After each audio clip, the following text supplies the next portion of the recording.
Web সিরিজের নামে আমরা কি দেখছি?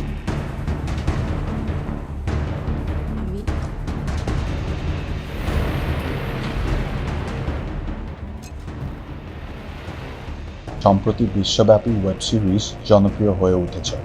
কতিপয় ওয়েব প্ল্যাটফর্মে অশ্লীল অহেতুক যৌনতা, অশালীন সংলাপ, অশালীন অঙ্গভঙ্গি, মাদক গ্রহণের দৃশ্যবলী সহ সন্ত্রাস নির্ভর বাস্তবতা বিবর্জিত ওয়েব সিরিজ নির্মাণ করছেন। এসব ওয়েব সিরিজ বাংলাদেশের মতো ধর্ম প্রভাবিত দেশের সামাজিক অপরাধ প্রবণতা আরও বাড়িয়ে তোলে। ইতিমধ্যে আমরা বিভিন্ন সংবাদপত্রে খবরে দেখেছি বিভিন্ন কিশোর গ্যাংয়ের গ্রুপ সদস্যরা এইসব যৌন নির্ভর ওয়েব সিরিজ দেখে যৌন হয়রানি ও অপরাধমূলক কর্মকাণ্ড করছে।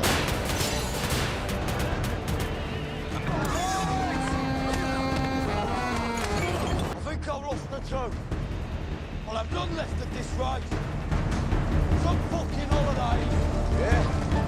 ওটিটি প্ল্যাটফর্মে আসলে আমরা যে বলি ওটিটি প্ল্যাটফর্ম ভায়োলেন্স বা সেক্সের যে প্রভাবটা দেখাচ্ছে সেটা কিন্তু আসলে অস্বীকার করার কোনো উপায় নেই। আমরা বিগত কয়েকটা নিউজে যদি দেখি অপরাধের চিত্রগুলো, আমরা কিছুদিন আগে দেখেছি যে কিশোর গ্যাং তারা হচ্ছে সিনেমা দেখে ব্যাংক ডাকাতি করতে গিয়েছিল। তো এই প্রভাবগুলো কিন্তু অস্বীকার করার কোনো উপায় নেই।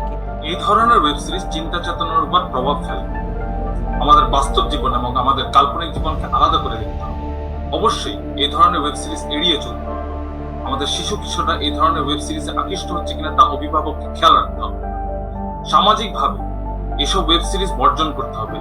অন্যথায় আমাদের সমাজে উঠতি বয়সী ছেলে মেয়েদের অস্বাভাবিক জীবনযাপন দেখা যায়, যা আমাদের সমাজে অপরাধকে আরো বাড়িয়ে